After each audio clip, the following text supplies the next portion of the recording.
Item ಯಾವುದೇ ಇರಲಿ try ಮಾಡಿ ಆಚಿ ಚಿಕನ್ ಮಸಾಲಾ. ಆಚಿ ಚಿಕನ್ ಮಸಾಲಾ. ಅಲ್ಲ ಸರ್, ಈಗ ಒಂದ್ ನಿಮಿಷ, ನಿಮ್ ಜಮೀನಲ್ಲಿ ನೀರ್ ಬಂದಿಲ್ಲ. ಒಂದ್ ನಿಮಿಷ ಮಂಜುನಾಥ್ ಅವ್ರು, ಹೌದು ನಿಮ್ ಜಮೀನಲ್ಲಿ, ಲೆಟ್ ಮಿ ಫಿನಿಶ್. ನಿಮ್ ಜಮೀನಲ್ಲಿ ನೀರ್ ಬರ್ದ ಮಾತ್ರಕ್ಕೆ ಇಡೀ ಊರ್ ಜನಕ್ಕೆಲ್ಲ ನೀರ್ ಬಂದಿಲ್ಲ ಅಂತಲ್ಲ, ಅವ್ರ ಜಮೀನಲ್ಲಿ ನೀರ್ ಬಂದಿದೆ ಅಂತ ಮಾತ್ರಕ್ಕೆ ಎಲ್ಲರಿಗೂ ತುಂಬಾ ಅರಿತಾ ಇದೆ ಅಂತಲ್ಲ. ಸಾರ್ವತ್ರಿಕ ಮಾಡಬೇಡಿ. Every case is individual. ನಿಮ್ ಕೇಸ್ ಇಂಡಿವಿಜುವಲ್. ನೀವು ನಿಮ್ ಪರ ಮಾತಾಡಿ. ಹೌದು ಮೇಡಮ್, ನನ್ ಪರನೇ ಮಾತಾಡ್ತಾ ಇದ್ದ. ಅವತ್ತು ನಾನು ಹೇಳಿರೋದು ಅದೇನೆ, ನನ್ ಜಮೀನಲ್ಲಿ ನೀರ್ ಬರ್ತಾ ಇಲ್ಲ. ಎಷ್ಟು ಎಕರೆ ಇದೆ ನಿಮ್ದು? ನಂದು 8.5 ಎಕರೆ ಜಮೀನ್ ಇದೆ. ಓ, ದೊಡ್ಡ ರೈತ. 8.5 ಎಕರೆ ಜಮೀನ್ ಇದೆ ನಂದು. ನಿಮ್ಗೆ ಒಳ್ಳೆ ಇದು ಸಿಗುತ್ತೆ, ಏನಂದ್ರೆ ನಿಮ್ಗೆ ಒಳ್ಳೆ ರೇಟ್ ಸಿಗುತ್ತೆ. ಇವಾಗ ಎಲ್ಲಾರ್ದು ಜಮೀನ್ ಇತ್ತು 2006 ಕುಮಾರಣ್ಣ ಮಾಡಿದಾಗ. ಮಾರ್ಕೊಂಡು 5 ಕ್ವಿಂಟಲ್ ಮಾರ್ಕೊಂಡು ಹೆಂಗ್ ಮಾರ್ಕೊಂಡ್ರು? ಎಲ್ಲ 40 ಲಕ್ಷ 50 ಲಕ್ಷಕ್ಕೆ ಮಾರಿರೋದು. ಹೆಂಗ್ ಮಾರ್ಕೊಂಡ್ರು? ಸಾಧ್ಯ ಇಲ್ಲ ಅಲ್ಲ. ಯಾಕೆ ಸಾಧ್ಯ ಇಲ್ಲ? ಬನ್ನಿ ತೋರಿಸ್ತೀನಿ. ಒಂದ್ ಕಡೆ ಹೇಳ್ತೀರಿ ರೆಡ್ ಝೋನ್ ಆಗೈತೆ ಮೇಡಮ್. ಸರಿ ಮೇಡಮ್, ಒಂದ್ ಕಡೆ ಹೇಳ್ತೀರಿ ರೆಡ್ ಝೋನ್ ಐತೆ ಮಾರಕ್ಕಾಗಲ್ಲ ಅಂತ. ಮಾರಕ್ಕಾಗಲ್ಲ ಅಂತ ಹೇಳಿದ್ರು ನಿಮ್ಗೆ? ಯಾರು ಮಾರಕ್ಕಾಗಲ್ಲ ಅಂತ ಹೇಳಿದ್ರು? ಅಲ್ಲ, ನೀವೇ ಅಂತೀರಲ್ಲಪ್ಪ, ರೆಡ್ ಝೋನ್ ಇಂದ ನಮ್ಗೆ ತೊಂದರೆ ಆಗಿದೆ, ಭೂಮಿ ಮಾರಕ್ ಆಗ್ತಾ ಇಲ್ಲ, ಡೆವಲಪ್ ಆಗ್ತಾ ಇಲ್ಲ. ಎಷ್ಟಕ್ ಮಾರಿದ್ದಾರೆ? 40 ಲಕ್ಷ 50 ಲಕ್ಷಕ್ಕೆ ಮಾರಿದ್ದಾರೆ. ಇದೇ ರಿಯಲ್ ಎಸ್ಟೇಟ್ ದಂಧೆಕೋರು 40-50 ಲಕ್ಷಕ್ಕೆ ತಕೊಂಡು 60 ಲಕ್ಷ 70 ಲಕ್ಷಕ್ಕೆ ಮಾರಿ ದುಡ್ಡು ಮಾಡವ್ರೆ. ಇವತ್ತೆಲ್ಲ ದಂಧೆಕೋರುಗಳು ರಿಯಲ್ ಎಸ್ಟೇಟ್ ದಂಧೆಕೋರು ಆಗವ್ರಲ್ಲಿ.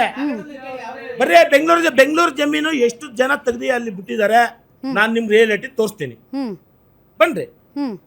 40% ಅಷ್ಟು ಬೆಂಗಳೂರು ಜನ ಆಲ್ರೆಡಿ ತಗೊಂಡವ್ರಲ್ಲಿ 2006 ಇಂದೀಚೆಗೆ.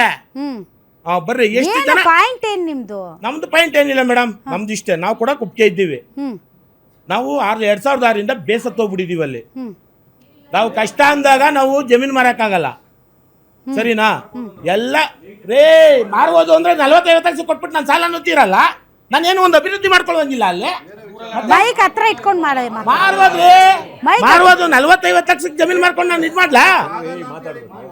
ನಂದು ಇವತ್ತು ರೆಡ್ ಝೋನ್ ಇಲ್ಲ ಅಂತ ಅಂದಿದ್ರೆ 5 ಕೋಟಿ 6 ಕೋಟಿ ನನ್ನ ಜಮೀನು. ರೆಡ್ ಝೋನ್ ಇಲ್ಲ ಅಂದ್ರೆ ನಂದು 5 ಕೋಟಿ 6 ಕೋಟಿ ಜಮೀನು.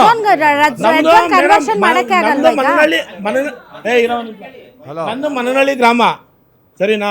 ನಂದು ಆ ಕನಕಪುರ ನ್ಯಾಷನಲ್ ಹೈವೇಗೆ 1 ಕಿಲೋಮೀಟ್ರು 250 ಮೀಟರ್ ಆಗುತ್ತೆ, ಸರಿನಾ? ನಮ್ಮೂರು ಸಗುಣಮಕ್ಕಿ ಹೊಳೆ ಇದೆ. ಆ ದಿಬ್ಬ ದಾಟಿದ್ರೆ 6 ಕೋಟಿ 7 ಕೋಟಿ. ಅದೇ ಈ ದಿಬ್ಬ ದಾಟಿದ್ರೆ 60 ಲಕ್ಷ 70 ಲಕ್ಷ. ಬನ್ನಿ ನಾನು ತೋರಿಸ್ತೀನಿ ಎಷ್ಟು ಎಕರೆ ಜಮೀನು ಮಾರವ್ರೆ ಅಂತ. ನಿಮ್ಗೆ ಒಳ್ಳೆ ರೇಟ್ ಸಿಗುತ್ತೆ, ನೀವು ಮಾರೋದ್ರಲ್ಲಿ ತಪ್ಪೇನಿಲ್ಲ. ಯಾಕೆ ನಿಮ್ಗೆ ಒಳ್ಳೆ ರೇಟ್ ಸಿಗುತ್ತೆ, ನೀವು ಮಾರೋದ್ರಲ್ಲಿ ತಪ್ಪೇನಿಲ್ಲ. ಹೌದು, ನನ್ ಕಷ್ಟ ಇದ್ದಾಗ ನಾನು ಮಾರಕ್ ಹೋಯ್ತೀನಿ. ಮಾರಿ ನಾನು ಏನ್ ಕೆಟ್ಕಲ್ವಲ್ಲ ನಂಗೆ ದುಡ್ಡು. ಸರಿ ಮಾರಿ, ಯಾರು ಬೇಡ ಮಾರಕ್ ಹೋಗ್ಲಾ? ಹಂಗಲ್ಲಪ್ಪ, ನೀನ್ ಮಾರು, ನಿನ್ ಯಾರು ಬೇಡ ಅಂದ್ರೆ ಈಗ ಮಾರದೇ ಇರೋ ನಮ್ದಲ್ಲಿ ತಗೊಳ್ಳೋ ರೆಡ್ ಝೋನ್ ಅಂತ ಇದ್ ಮಾಡ್ತಾರಲ್ಲ. ಭೂಮಿನ ಯಾರೇ ತಗೋತಾರ? ಎಲ್ಲ ಮಣ್ಣು ಎಲ್ಲ ಮಾತಾಡ್ಬೇಡ. ಈಗ ಅವ್ರು ಮಾತಾಡಾಯ್ತು, ಅವ್ರು ಮಾತಾಡ್ತಾರೆ. ಮೈ ಕೊಡ್ರಿ, ಅಲ್ಲಿ ಕೊಡ್ರಿ.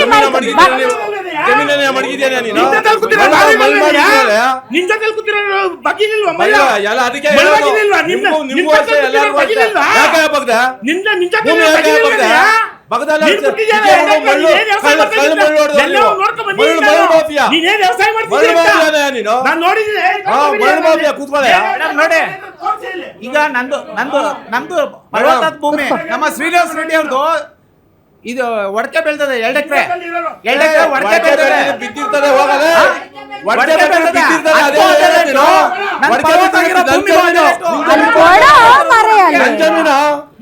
ನನ್ ಜಮೀನು ನೀನ್ ಯಾರು ಕೇಳಕದು? ನಿಂತ್ಕೊಳ್ಳಿ ಯಜಮಾನ. ವ್ಯವಸಾಯಕ್ಕೆ ಯೋಗ್ಯವಲ್ಲದ ಭೂಮಿ ಅದು. ಮೇಡಮ್ ಒಂದ್ ನಿಮಿಷ ಹೇಳಿ. ವ್ಯವಸಾಯಕ್ಕೆ ಯೋಗ್ಯವಲ್ಲದ ಭೂಮಿಗೂ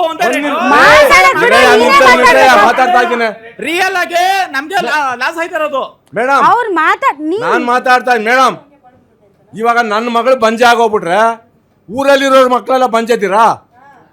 ನಿನ್ನ ಭೂಮಿ ನೀರ್ ಬೀಳಲಿಲ್ಲ, ನನ್ನ ಭೂಮಿ 135 ಅಡಿ ನೀರು ಕೊಡ್ತೀನಿ, 135 ಅಡಿ ನೀರು ಕೊಡ್ತೀನಿ.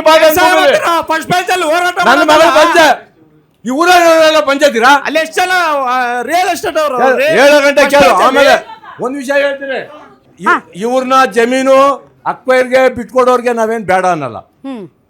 ಅದು ನಿಮಗೆ ಸೇರಿದ್ದು, ನಿಮ್ಮ ಜಮೀನು ನಿಮ್ಮ ಹಕ್ಕು, ನನ್ನ ಜಮೀನು ನನ್ನ ಹಕ್ಕು, ನಾವು ಕೊಡೋದಿಲ್ಲ.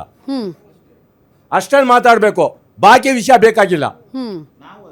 ಆಯ್ತಾ? ಆಮೇಲೆ ಫಲವತ್ತಾದ ಭೂಮಿಗಳು ನಮ್ಮ ಏರಿಯಾ ಗೊತ್ತಾಯ್ತಾ? ಮಾವು, ತೆಂಗು, ಅಡಿಕೆ, ವಿಧವಾದ ತರಕಾರಿಗಳನ್ನು ಬೆಳೆಯತಕ್ಕಂಥ ಜಾಗ. ನಾವು ಇವರು ಪೊಲ್ಯೂಷನ್ ವಾಟರ್ ಅಂತ ಹೇಳ್ತಾರೆ. ಹೌದು, ಪೊಲ್ಯೂಷನ್ ವಾಟರ್. ಯಾರು ಮಾಡಿದ್ದು ಪೊಲ್ಯೂಷನ್ನು? ಹೆಂಗಾಯ್ತು ಪೊಲ್ಯೂಷನ್ನು? ಜನಪ್ರತಿನಿಧಿಗಳಾದ ನೀವು ಮುಟ್ಟಾಳ್ರು, ನೀವು ನೀರು ಎಲ್ಲಿ ಬಿಟ್ರಿ? ಯಾಕೆ ನಮ್ಮ ನದಿಗೆ ನೀವು ನೀರು ಬಿಟ್ರಿ? ಬೆಂಗಳೂರಿನಿಂದ ಯಾಕ್ರಿ ಬಿಟ್ರಿ ನೀರು? ಶುದ್ಧೀಕರಣ ಮಾಡಿ ಅಲ್ಲೇ ಬಿಡಬೇಕಾಗಿತ್ತು. ಆವತ್ತಿಂದ ಆಡಂತ ನೀವು, ನಿಮ್ಮಂತ ಮುಟ್ಟಾಳ್ರಿ ದೇಶದಲ್ಲಿ ಯಾರವ್ರೆ? ಇವತ್ತಿನ ಈ ಪ್ರಶ್ನೆ ನಾನು ಸರ್ಕಾರದ ಮೇಲೆ ಸರ್ಕಾರಕ್ಕೆ ಕೇಳಬೇಕಾಗ್ತದೆ. ಪೊಲ್ಯೂಷನ್ ವಾಟರ್ ನಿಜ, ನಮಗೆ ಅದು ಮೆನ್ಯೂರ್ ವಾಟರ್, ಗೊಬ್ಬರ ಇರತಕ್ಕಂಥ ನೀರು.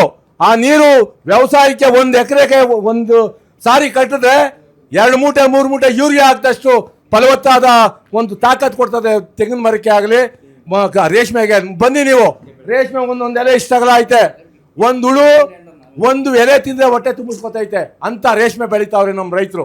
ಅಂತ ಭೂಮಿನ ನೀವು ಕಿತ್ಕೊಳ್ಳೋದಕ್ಕೆ ಬಂದಿದ್ದೀರಲ್ಲ, ನಿಮಗೆ ಧರ್ಮನ, ನಿಮ್ಮ ಮನೆ ಉಳಿತದ? ನೀವು ಉಳಿತೀರಾ? ಈಗ ಸರ್ಕಾರದವರು ಭೂಸ್ವಾಧೀನ ಮಾಡ್ತಾ ಇದ್ದಾರೆ. ಆಕ್ಷೇಪಣೆ ಸಲ್ಲಿಸೋದಕ್ಕೆ ರೈತರಿಗೆ, ನಿಜವಾದ ರೈತರಿಗೆ ಅವಕಾಶ ಮಾಡಿಕೊಟ್ಟಿದ್ದೀರಾ? ಅಲ್ಲ, ಕೊಟ್ಟಿದ್ದಾರೆ. ಕೇಳಿ, ನೀವು ಹೇಳ್ಬೋದು, ಇವ್ರು ಹೇಳ್ಬೋದು ರೈತರುಗಳು ಕೂತಿದ್ರೆ ಆಕ್ಷೇಪಣೆ ಸಲ್ಲಿಸೋಕ್ಕೆ ಅವಕಾಶ ಕೊಟ್ಟಿಲ್ಲ, ಸರಿಯಾದ ದಾಖಲೆಗಳು ಕೂಡ ಕೊಟ್ಟಿಲ್ಲ. ಕಾನೂನು ಹೋರಾಟಕ್ಕೆ ಏನೇನು ಮಿನಿಮಮ್ ದಾಖಲೆ ಬೇಕು, ಆ GBD ಇದಕ್ಕೇನು ಆಫೀಸ್ಗೆ ಕಚೇರಿಗೆ ಮಾಹಿತಿ ಕೇಳಿದ್ರೆ ಕೊಡ್ತಾ ಇಲ್ಲ. ಈಗ ಮೊನ್ನೆ DK ಶಿವಕುಮಾರ್ ಅವರು ಪಂಚಾಯತ್ವನಕ್ಕೆ ಕುಮಾರಸ್ವಾಮಿ ಅವ್ರನ್ನ ಕರೆದಿದ್ರು. ನಾನು JDS ಪಕ್ಷದಿಂದ ಬಂದಿದ್ದೀನಿ. ಕುಮಾರಸ್ವಾಮಿ ನೋಡ್ರಿ 26ಕ್ಕೆ ಅವಕಾಶ ಇಲ್ಲ, 27ಕ್ಕೆ ನನಗೆ. ನೀವು ಕುಮಾರಸ್ವಾಮಿ ಅವರು DK ಶಿವಕುಮಾರ್ ಪಂಚಾವನದಿಂದ ರೈತರ ಸಮಸ್ಯೆ ಬಗೆಹರಿಯುತ್ತಾ?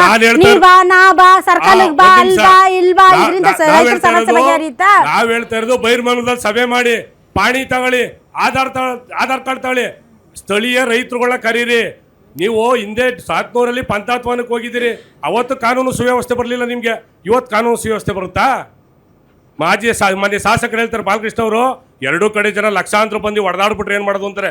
ಇದೇ ಬಾಲಕೃಷ್ಣ ಅವ್ರು ಕರ್ಕೊಂಡು ಹೋಗಿದ್ರಲ್ಲ ಕುಮಾರಸ್ವಾಮಿ ಅವ್ರ 1900ಗೆ, ಅವತ್ತು ಕಾನೂನು ಸುವ್ಯವಸ್ಥೆ ಬರ್ಲಿಲ್ವಾ?